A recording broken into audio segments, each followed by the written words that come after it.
Students, आज हम लोग चर्चा करेंगे ट्रांसपोर्ट और ट्रांसपोर्टेशन। यानी कि ट्रांसपोर्ट मतलब क्या होता है? यातायात। यानी कि यातायात का जो साधन है, बस है, ट्रक है, ट्रेन है, ये सभी क्या करते हैं? पैसेंजर को एक जगह से लेकर दूसरी जगह जाते हैं। इसी तरह से लिविंग बॉडी में ट्रांसपोर्टेशन होते हैं, यानी कि सब्सटेंस जो है एक जगह से दूसरे जगह तक ले जाए जाते हैं। जैसे प्लांट में रूट एब्जॉर्ब करता है वाटर को, और वाटर की आवश्यकता प्लांट के हर एक पार्ट को पड़ती है, तो ये डिफरेंट पार्ट्स में पहुंचाए जाते हैं। तो इसको क्या कहते हैं? ट्रांसपोर्टेशन। हम लोग देखेंगे ट्रांसपोर्टेशन इन प्लांट्स। तो ट्रांसपोर्टेशन का आप कैसे डिफाइन करेंगे? इसको डिफाइन करेंगे कि मूवमेंट ऑफ, या कह सकते हैं transfer of substances from one part to other parts of living body is known as transportation. तो हम लोग देखते हैं प्लांट में ट्रांसपोर्टेशन। तो प्लांट में ट्रांसपोर्टेशन क्या होता है? उसको वाटर की आवश्यकता पड़ती है जो रूट एब्जॉर्ब करता है, और दूसरा फूड बनाए जाते हैं किसके द्वारा? लीफ के द्वारा, क्योंकि वो ग्रीन होते हैं, उसमें क्लोरोफिल होते हैं। और ये फूड जो है प्लांट के डिफरेंट पार्ट्स में पहुंचाए जाते हैं, क्योंकि डिफरेंट कार्य को करने के लिए, फंक्शन को परफॉर्म करने के लिए उसको एनर्जी की जरूरत पड़ती है, और ये एनर्जी उसे फूड से मिलता है। तो फूड बनाए जाते हैं लीफ के द्वारा, और लीफ से फिर डिफरेंट पार्ट्स में पहुंचाए जाते हैं। तो पहले हम देखते हैं कि ये जो काम होता है प्लांट में किसके द्वारा। इसके लिए एक सिस्टम है। तो दो तरह के इसमें ये इसको कहते हैं, जो काम करते हैं उसको वैस्कुलर टिश्यू कहते हैं। क्या कहते हैं? Vascular tissue. Vascular tissue, vascular tissue. इसमें दो तरह के होते हैं, जाइलम और दूसरा फ्लोएम। जाइलम का काम है वाटर को रूट से प्लांट के डिफरेंट पार्ट्स में पहुंचाना।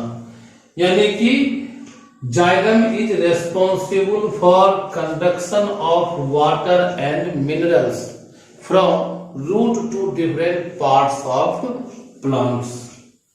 और फ्लोएम का काम है भोज्य पदार्थ को, फूड को, या हार्मोन्स या अदर जो आपको ऑर्गेनिक सब्सटेंसेज हैं उसको प्लांट के डिफरेंट पार्ट्स में पहुंचाना। तो इसको लिखेंगे phloem is responsible for conduction of food and hormones और अदर ऑर्गेनिक सब्सटेंसेज। तो हम लोग देखते हैं सबसे पहले कि वाटर का कैसे ट्रांसपोर्टेशन होता है। तो वाटर की जैसा बता चुके, जाइलम रेस्पॉन्सिबल होते हैं वाटर को प्लांट के डिफरेंट पार्ट्स में पहुंचाने के लिए। जाइलम जो होते हैं मुख्य रूप से इसमें जाइलम, वेसल और ट्रेकिड्स, ये दोनों रोल प्ले करते हैं, भूमिका निभाते हैं वाटर को प्लांट के डिफरेंट पार्ट्स में पहुंचाने में। तो देखते हैं यहाँ पे जाइलम है। जाइलम क्या है? जाइलम सिलिंड्रिकल सेल है, नैरो है, इलोंगेटेड है, और ये वर्टिकली एक दूसरे के ऊपर ये अरेंज होते हैं। इसके सेल वॉल सेल्यूलोज और लिग्निन के बने होते हैं। इसके सेल्यूलोज प्लस लिग्निन। लिग्निन जो है ये एक हार्ड सब्सटेंस है, और ये इसको प्लांट को एक मैकेनिकल सपोर्ट भी प्रोवाइड करता है। और ये जो जाइलम वेसल्स हैं डेड सेल्स हैं due to deposition of lignin. तो इस सेल एक दूसरे के ऊपर अरेंज है वर्टिकली, और इसके जो ये इंड वॉल है, अंतिम वॉल, ये क्या होते हैं? End wall of xylem vessel is broken, so it serves as a water pipe. जैसे पानी वाटर के पाइप हैं, और उसमें दूसरे जोड़ दीजिए और पानी नीचे से जमीन से ऊपर तक जाता है, जहाँ चापाकल से या नल से खींचते हैं। उसी तरह से ये वाल्व जो है ये टूटे होते हैं, इस तरह ये दिखते हैं। और इस तरह से ये क्या कहते हैं, जाइलम वेसल से वाटर एक सेल से दूसरे सेल में जाते हैं। रूट में भी जाइलम वेसल्स होते हैं, स्टेम में भी होते हैं, लीफ में होते हैं। इस तरह से रूट खींच करके रूट के जाइलम देते हैं किसको, स्टेम जाइलम को, और फिर लीफ को। यहाँ आप देख सकते हैं कि यहाँ पर रूट हेयर्स हैं, उसमें वाटर घुसा और फिर उसके बाद यहाँ पे क्या करते हैं, स्टेम में आया, फिर स्टेम के बाद लीफ में इस तरह से आया। तो ये हो गया। और दूसरा जो है, और इसमें एक जाइलम वेसल्स में पीट होते हैं। पीट मतलब क्या था, यहाँ पर लिग्निन का डिपोजिशन नहीं होता है, यह सेलुलोज ही है, इससे भी वाटर इसके अंदर जा सकता है। दूसरा जो इसका सेल है वो आपको जाइलम का टाइप ट्रेकिड्स है। ये ट्रेकिड्स है, ये स्पेंडिल शेप्ड होते हैं और ये भी डेड सेल होते हैं। इसके दोनों पॉइंट जो एंड होते हैं वो नैरो होते हैं और इसमें भी लिग्निन का डिपोजिशन होता है। इसका सिलवार जो है बनाता है किस चीज का, सेलुलोज प्लस लिग्निन का। और ये सिलिंड्रिकल नहीं, स्पेंडिल सेल होते हैं, यानी कि दोनों एंड जो होते हैं नैरो होते हैं और इसमें पीट होते हैं, जिससे होकर ये वाटर एक सेल से दूसरे सेल में जाते हैं। तो इस तरह से जाइलम वेसल्स जो हायर प्लांट्स है उसमें जाइलम वेसल्स और ट्रेकिड्स दोनों होते हैं, और जो लोअर प्लांट्स होते हैं उसमें ये जाइलम ट्रेकिड्स के द्वारा होता है। और यहाँ पर एक हम लोग देख रहे हैं इसका स्ट्रक्चर, जैसे कि यहाँ पर स्टेम है, आप इसको काट देंगे, ये एक गोल स्ट्रक्चर इस तरह का आएगा।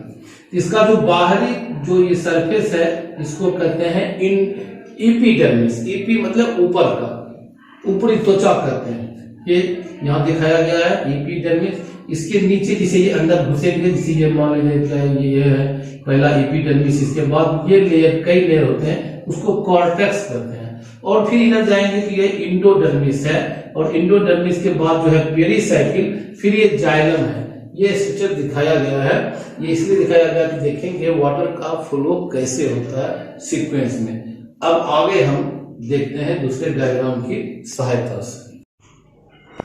तो अब हम लोग देखते हैं कि वाटर जो है उसका क्या रास्ता है, सॉइल से लेकर के प्लांट के एपेक्स तक, लीफ तक कैसे पहुंचते हैं, यहाँ पर आपको दिखा चुके हैं। और इसमें क्या है, देखिए यहाँ पर लीफ जो है यहाँ से ट्रांसपीरेशन होता है। ट्रांसपीरेशन मतलब loss of water in gaseous form from the aerial parts of plant is known as transpiration। जो इसके एरियल पार्ट मतलब हवा में जो रहते हैं लीफ वगैरह, उससे जो गैसियस फॉर्म में वाटर का लॉस होता है उसको कहते हैं ट्रांसपीरेशन। यहाँ से लॉस होगा तो पानी की कमी होगा लीफ में, तो वो नीचे के सेल जो है उससे पानी खींचेगा, फिर वो खींचते खींचते वो बढ़ते बढ़ते चले जाएगा स्टेम तक, स्टेम से चलेगा रूट में, रूट से रूट लेयर तक। इस तरह से एक फोर्स बन जाता है, प्रेशर बन जाता है और वो कंटिन्यू रहता है, और वो इस तरह से रूट से लेकर के एपेक्स तक पानी का एक चैनल बन जाता है। और यहाँ पर डिफ्यूजन की तरह, जैसे यहाँ पे रूट हेयर है उसमें पानी घुसा तो इसमें वाटर का अमाउंट ज्यादा हो गया, उसके बाद वाले सेल में कम है, तो इससे क्योंकि इधर कंसंट्रेशन ज्यादा है वाटर का रूट हेयर में, तो वो दूसरे रूट सेल में घुसेगा, फिर उसमें ज्यादा हो जाएगा, वो आगे बढ़ेगा, फिर आगे बढ़ेगा। इस तरह से वो कंटिन्यूस जो है एपेक्स तक, रूट से एपेक्स तक पानी पहुंचते रहता है। एक प्रेशर डेफिशिएंसी वाटर का होता है जो एक प्रेशर क्रिएट करता है, रूट प्रेशर उसको एक तरह से कर सकते हैं, ट्रांसपिरेशन पूल करते हैं, उससे पानी खींचा हो रहा है। अब देखें पानी कैसे जा रहा है, यहाँ आपको बता चुके कि जो बाहरी सरफेस ये है उसको कहेंगे एपिडर्मिस, फिर कॉर्टेक्स, फिर इंडोडर्मिस, और फिर पेरिसाइकिल, फिर जाइलम। यहाँ देखिए वाटर का कैसे मूवमेंट हो रहा है। वाटर यहाँ घुसा रूट हेयर में, इसके बाद रूट हेयर के बाद वहां बता चुके एपिडर्मिस, फिर कॉर्टिकल सेल्स, फिर इसके बाद जो है ये इंडोडर्मिस, ये पेरिसाइकिल और रूट जाइलम। रूट जाइलम के बाद यहाँ से फिर यहाँ स्टेम जाइलम, फिर लीफ में यहाँ पेरिसेड सेल है, ऊपरी दो सतह होते हैं, ऊपरी और निचली सतह। तो यहाँ स्पॉन्जी सेल होते हैं और ये बीच में जो उसके भेन होते हैं लीफ के, उसमें जाइलम वेसल्स होते हैं, उसके द्वारा ये लीफ तक पहुंचता है। इस तरह से रास्ता क्या हो गया वाटर का? सबसे पहले रूट हेयर, तब epidermis, cortical cells, endodermis, pericycle, फिर रूट जाइलम और स्टेम जाइलम, फिर लीफ जाइलम। इस तरह से सॉइल से वाटर जो है प्लांट के डिफरेंट पार्ट्स तक पहुंचते हैं। अब हम लोग देखेंगे फ्लोएम को, कैसे फूड मटेरियल डिफरेंट पार्ट्स में जाते हैं। अब हम लोग चर्चा करते हैं कि जो प्लांट में फूड मटेरियल है उसका ट्रांसपोर्टेशन कैसे होता है, उसका ट्रांसडक्शन कैसे होता है। तो फ्लोएम जो है उसमें मुख्य रूप से इसमें सीव ट्यूब और कॉम्पेनियन सेल की भूमिका होती है।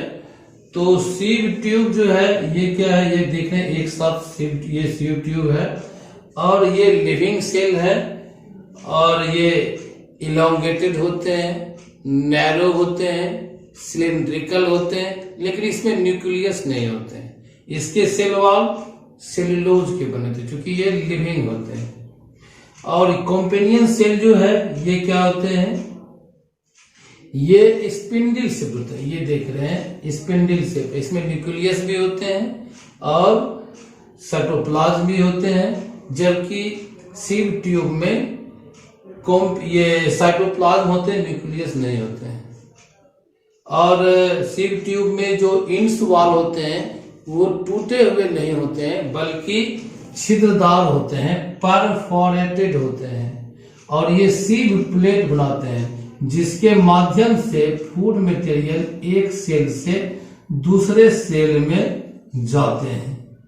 तो क्या हुआ, सीव ट्यूब सिलिंड्रिकल सेल है, लिविंग सेल है, इसके सेल वॉल सेलुलोज के बने होते हैं, इसमें साइटोप्लाज्म होते हैं, न्यूक्लियस नहीं होते हैं और उसके इंड वॉल जो होते हैं वो टूटे हुए नहीं होते हैं, छिद्रदार होते हैं, परफोरेटेड होते हैं और ये सीव ट्यूब बनाते हैं जिससे होकर के सीव प्लेट बनाते हैं जिससे होकर के फूड मटेरियल एक सेल से दूसरे सेल में जाते हैं।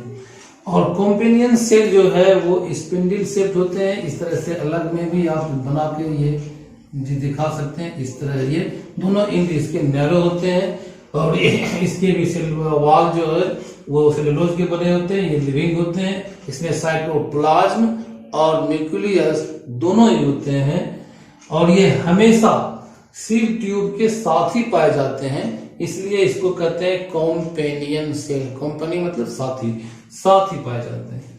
तो ये सीव ट्यूब के द्वारा एक सेल से दूसरे सेल में जाते हैं फूड मटेरियल और ये भी सेलुलोज के बने थे। तो ये इसमें भी डिजोल्व सब्सटेंसेस जो हैं वो इसमें जा सकते हैं, फिर एक सेल से दूसरे सेल में चले जाते हैं। तो इस तरह से जो है फूड मटेरियल जो है एक सेल से दूसरे सेल में जाते हैं, यानी लीफ में बनता है और फिर लीफ से ये सीव ट्यूब और कॉम्पेनियन सेल का एक नेटवर्क बना होता है जिसके माध्यम से फूड डिफरेंट पार्ट्स में ये पहुंचते हैं और इस तरह से ट्रांसपोर्टेशन होता है फूड मटेरियल का प्लांट में लीफ से इसके डिफरेंट पार्ट्स तक। तो मेरे ख्याल से आप समझ गए होंगे और ये प्लांट में ट्रांसपोर्टेशन हुआ।